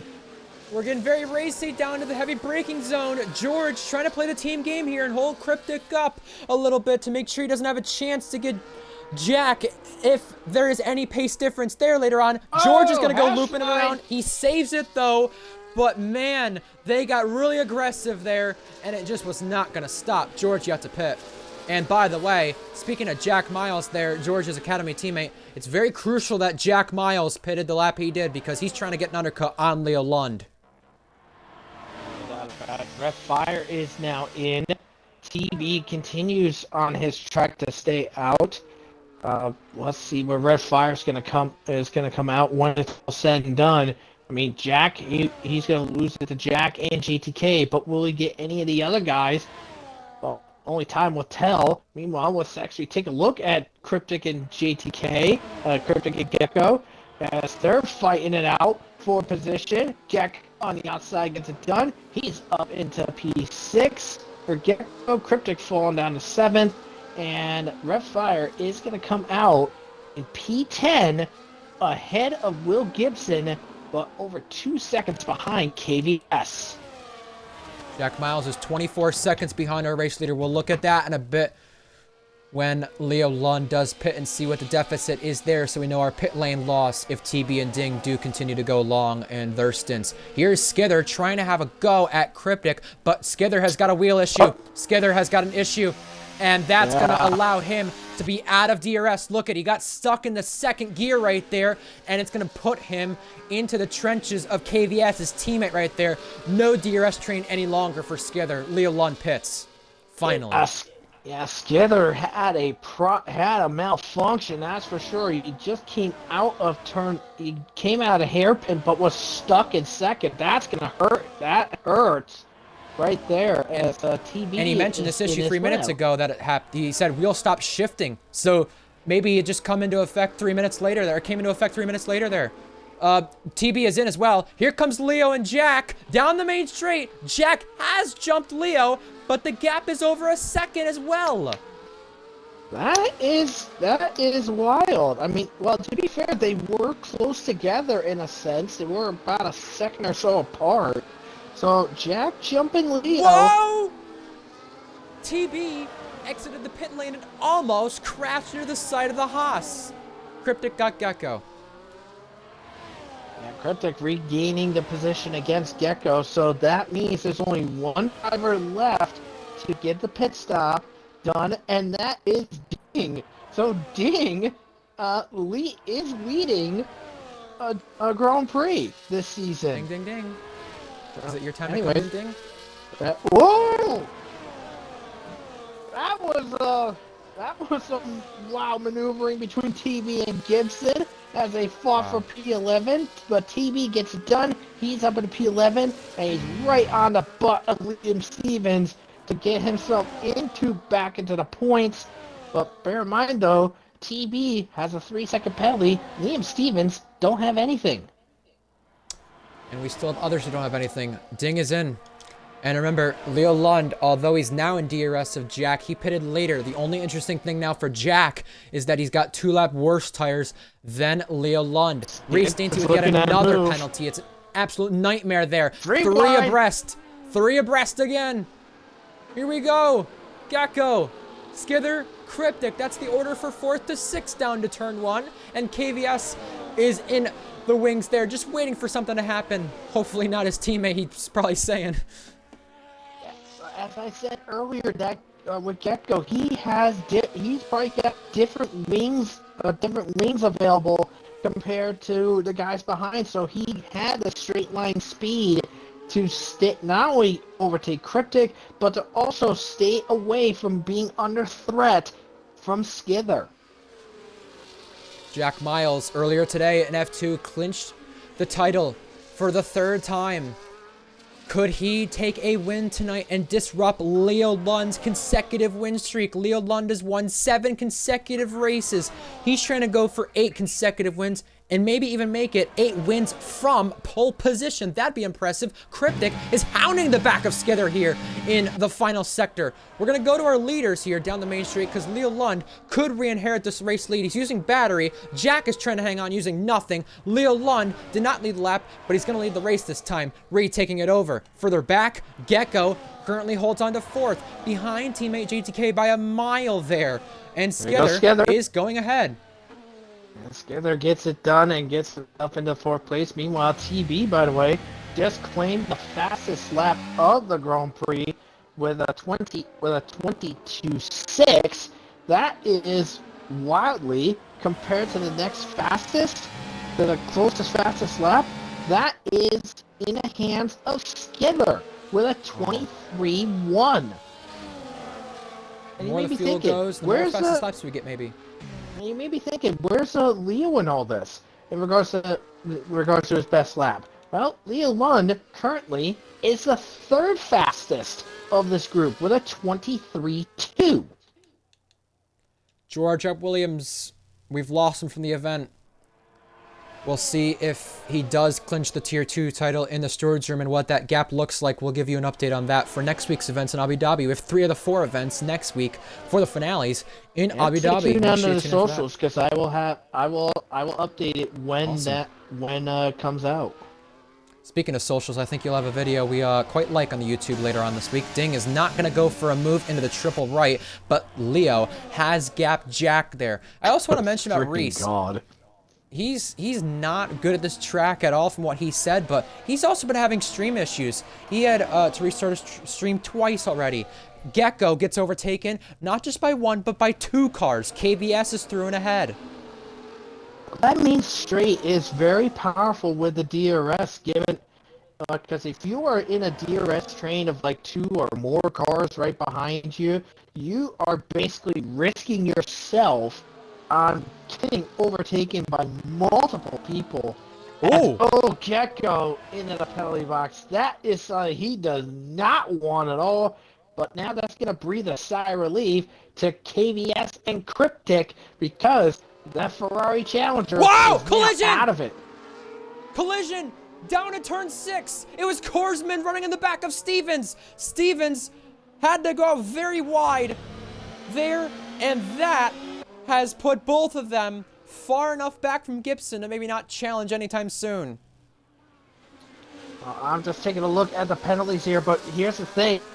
I mean, take a look here. Reese, Ding, Gibson, and Korsman. 9 seconds of penalties on them. Hunted has 6. Gecko, Redfire, and TB have 3. So Liam Stevens is currently on point to go for and get himself a point on debut. This is very uncharacteristic of you, Reese Dainty. 12 seconds of penalties. That's our first driver in the double digits. 3 abreast again. How many times have we said that today? Gecko's through on 2 into turn 1. He has the penalty, but he just does not care about the situation when it comes to the penalties. Stevens re-overtakes Hunted, but KVS has now been put vulnerable to Cryptic into turn 4. This is a cracking battle. This scrap. Couldn't get it out there. Yeah, I guess my jumbling is actually just wore off on you, I guess. As KBS is, vulnerable to Cryptic as Whoa! Gecko. Whoa! Collision again? Incident again with Korsman. It looked like he had something go on, went out wide there, Hooker. and Stevens had to take evasive action. He's now racing it very argy-bargy with Hunt at LAX. Wow!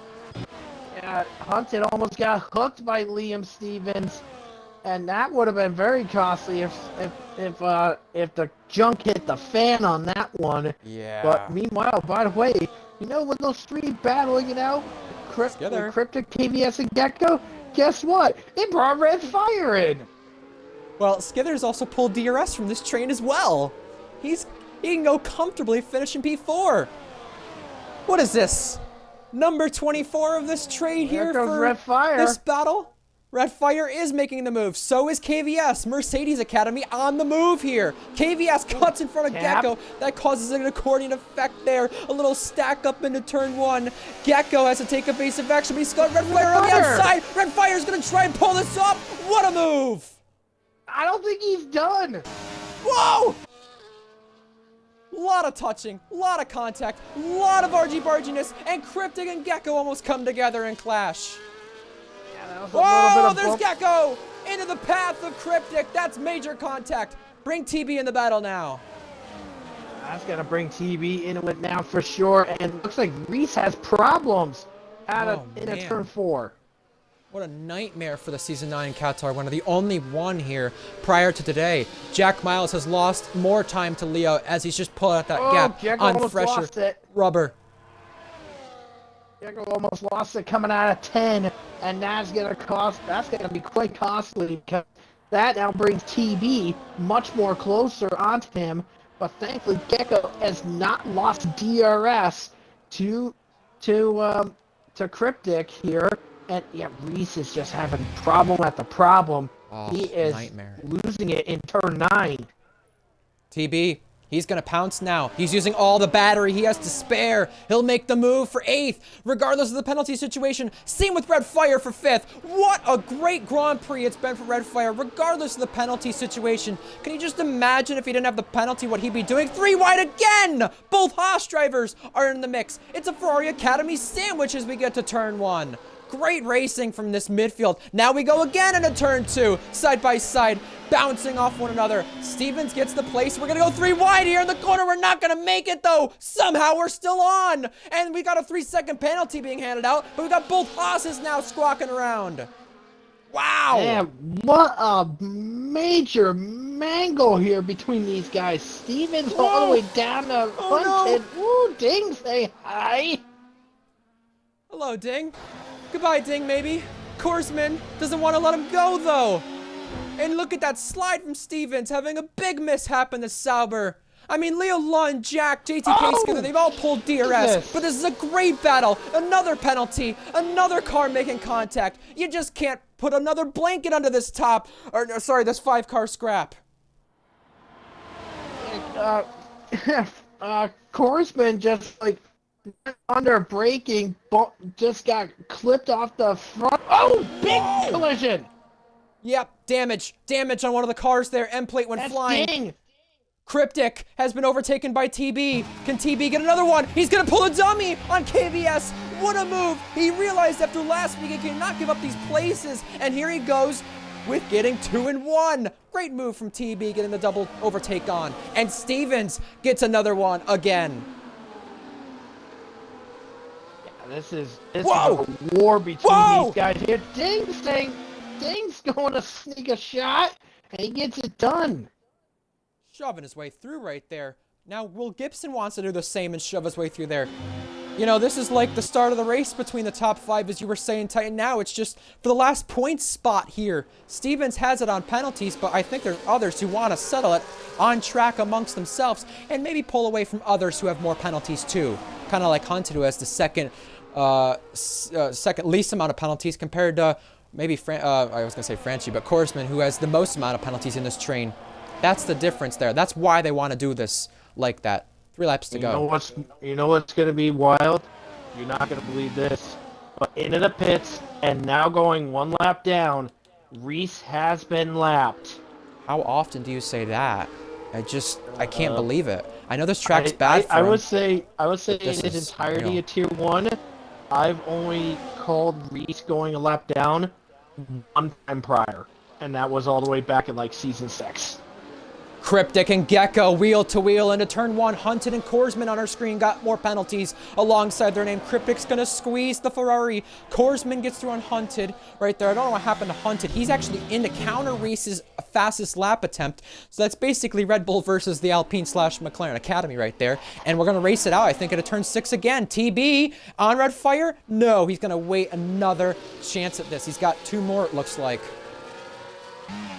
Yeah, we have about 2.5 laps to go. We still have wars going on here because we have this war from 5th all the way down to 9th, and then we have another war from 10th down to 12th. Just want to keep everyone aware of the tire situation momentarily. You got softs for Hunted and Reese. Mediums or hards for the remainder of the field. Will Gibson, Stevens, and Gecko have went the longest on their tires. The longest for the mediums would be Cryptic and KVS. We'll take you off the tires and get you back to the penalties. 2 laps to go for Leo Lund leading the Grand Prix. And he's looking to get a 1-2 with Jack, looking to do 8 consecutive wins from pole. That's quite a stat. Now, TB is racing it out with red fire once again. What is it this season with this midfield battle? Just going so hard, so ballsy. Look at this again. TB gets red fire for the place. He makes the overtake there on the run to turn 1. It looks like that battle for 10th, though, is calmed down. The only difference, though, is it's just 2 Ferrari Academy teammates having a go at one another. Yeah, and speaking of which, just want to take a note of this. Because with TB having that penalty, he will drop to P7 because KVS and Cryptic don't have a penalty on them, which means as it sits right now, Jack will have 2nd place in the Drivers' Championship locked down. Korsman is up to 18 seconds on the penalties. You just gotta wonder for the Haas Dutchman. What's going on there on the track limits? Is he even taking it serious at this point anymore? We just don't know. Either way, I want to give another shout out too to JTK. He's held on really close to Jack, but has lost about a second to Skither, who's put on a good performance too. JTK, I believe, is a reserve for the showcase event in a few weeks' time. He's really showing up here what he can make in Tier 1. And Gecko got another penalty in the process as well. Korsman as well, up to 20 plus seconds. JTK looking to make it back-to-back weeks on the Tier 1 podium after his first. Reese Dainty with another penalty. Now we go on the run to turn 1. Lot of slipstream, lot of drivers having DRS here, but it's all going to remain the same, at least on track. Yeah, absolutely. I mean, literally, in order for these guys to save something here, Cryptic actually just went wide out of 2. That might Gecko allow is there to Gecko pounce. to say hi. Yeah, hello, Gecko. Cryptic wants to say goodbye, Gecko. He will when it comes to the penalties being applied, but Gecko still wants to make a shot. He'll wait another day for that. We're going to have, this time, Leo Lund come into the final sector. You know, he's still not done. He's trying to go for a fastest lap, maybe, or just do everything he can to pull a big enough gap using that battery he was. It's going to be for Leo Lund. 15 seconds of penalties. This is crazy. The penalty situation for some of these guys is uncharacteristic. Well, it's going to be lucky win number 13 that Leo Lund will be claiming, but it's going to be an 8th consecutive win from pole. This is great stuff we're seeing from Leo Lund, who will take yet another win on the season. Leo Lund on top in Qatar. He's the rock star in Qatar. Jack Miles. Wow. Jack Miles gets 2nd. That's a McLaren 1-2. JTK for the 2nd week running is on the podium. Skither got a pen. That won't matter too much, but TB is 5th only to get passed there by a photo finish between Cryptic and Gecko. Cryptic and KVS both got TB. TB will have to settle for what's going to be third in the Drivers' Championship. Jack gets second, his highest ever. Our last points runner on track dink comes to cross the line. That will soon be Liam Stevens for Sauber on debut. Good little run for him. Gecko dropped to 9th. Redfire dropped to 8th. Cryptic did get TB in the end based on the situation there. Yeah, and unfortunately, and TB, yeah, that was, wow. I mean, we saw with TB, he got penalties. He got that penalty, and then wanted to get in some more track limits right at the end there. But wowee! But yeah, so it's wild to see it. But yeah, Jack has officially claimed second in the Drivers' Championship. So Congrats to him. I mean, mainly he raced McLaren for most of the season, I believe, so far. So that means, I mean, technically we have 2 McLaren drivers, 1 and 2 in the Drivers' Championship. Kind of crazy to see the 1-2 in the Drivers' Championship be a non-Big 3. Yeah, and JTK gets his second Tier 1 podium. The Tier 2 champion from last season, second in a row after his first last week. The podium celebrations are underway. Leo Lund on top again. Win 13. Jack, podium 33. Podium number 10 on the season. And those 3 men can celebrate on the top step. We're going to come back from the fake TBs. One of my contenders for driver of the day. I'm not sure I'm going to give it to. We'll talk about it after we show our final results. Leo beat Jack by 6.5 seconds. Yeah, McLaren beat the rest of the field by 10 seconds. JTK kept himself quite nice up there, having a quiet race, really after he lost DRS and then pulled it from Gecko. But a good showing there from the Dutchman, really finally finding his feet. You know, it seemed like definitely early stages when he was at Ferrari, he just couldn't find the grips with that car. Maybe he didn't deserve it at first, but it takes time, and it's really showing.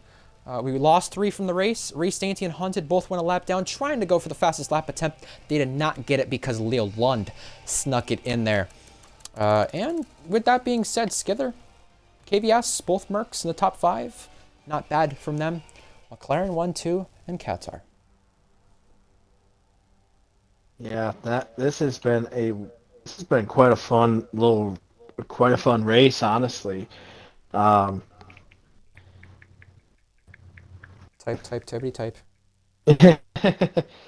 Yeah, this has been quite a fun race. I mean, Absolutely. let's see. So as for like contenders for the driver of the day, I mean, I gotta give out a shout out to JTK for basically going 2 in a row in regards to podiums, because he got onto the podium last week, which was really good on him.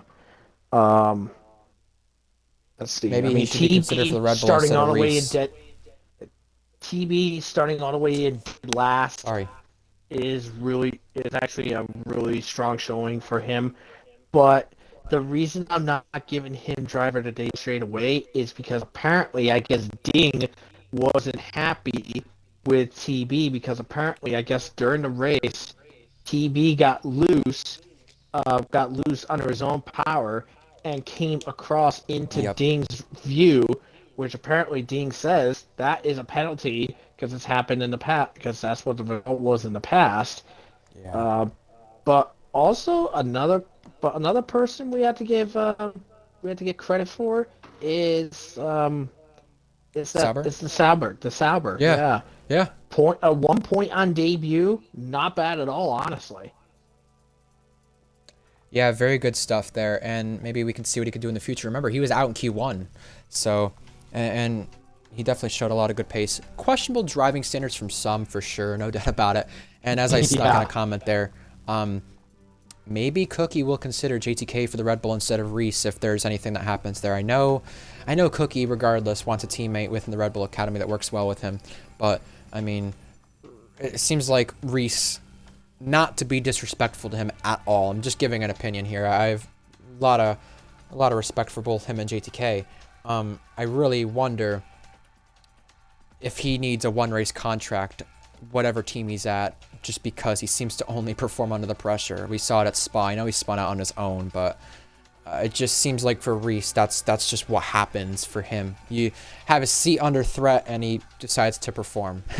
So I think that's what he's going to need next season in order to do well. If not, we're going to see maybe JTK get that Red Bull because he really liked it in Tier 2, and he hasn't raced it in Tier 1, but he's going to be racing for VCARB next season alongside his current teammate Gecko, and they seem to work together quite well, and Reese has worked together with Gecko quite well before, so regardless of what teammate Gecko has, if it's JTK or Reese, I know I'm kind of putting speculation out there, they'll do well. But regardless, that Red Bull seat should be kind of under consideration a little more at times, at least Reese kind of... topic first for that sense, yeah. Yeah, having a bit, at least have a bit more pressure on Reese. Because I think you want to look at a driver in RPL who's probably the best under pressure based on the history of keeping their seat and everything. It'd be Reese. So he needs that a little more, especially with performances like today, regardless of whether or not it's a bad track or not for him. And JTK finally finding his footing, it seems, getting the 2 podiums. Yeah, I would put him as a driver that a contender, probably in 3rd. Not going to give it to him. Maybe probably 4th.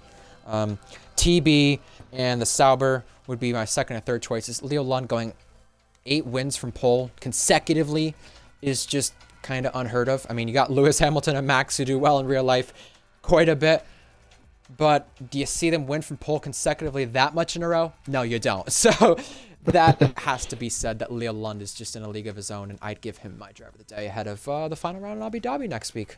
Race 222 next week in F1. Yeah, I think what's also, I mean, speaking about it with Abu Dhabi, I mean, that's the finale for everything next week. Except for Tier 3. Oh, yeah, Tier 3 has Suzuka, right? Yep. That should be tons of fun. We got a championship fight there. Well, I mean, I did mention in the comms chat that I might be available to help on commentary because, I mean, for some people that don't know, we're from the U.S. Yes. And literally at 2 a.m., well, in a sense, the 2 a.m. for UK for them tomorrow morning, their daylight savings time ends, which means we are going to be 4 hours behind UK time, and that's only going to be for that week only till we move ours back an hour next Sunday. So basically, for our time zones, for us on commentary, Tier 3, Tier 2, and Tier 1 will be at 4 in the afternoon, and F2 is going to be at 1 p.m. And just a bit off topic, I know I don't usually mention this a lot. I'm not going to get into any of the nitty-gritty stuff on this, but and Owen will probably laugh at me for saying gritty at least now. But anyway, I want to just say, you mentioned U.S. I want to mention one thing. It's election season, but I'm not going to get into the candidates at all. I'm just going to get into the voting early aspect. I tried to go this morning, Titan, and it was a long line. So when they say it's been record numbers for that, if you're in the U.S. and you're going to vote early, you better get there as early as possible or expect long lines.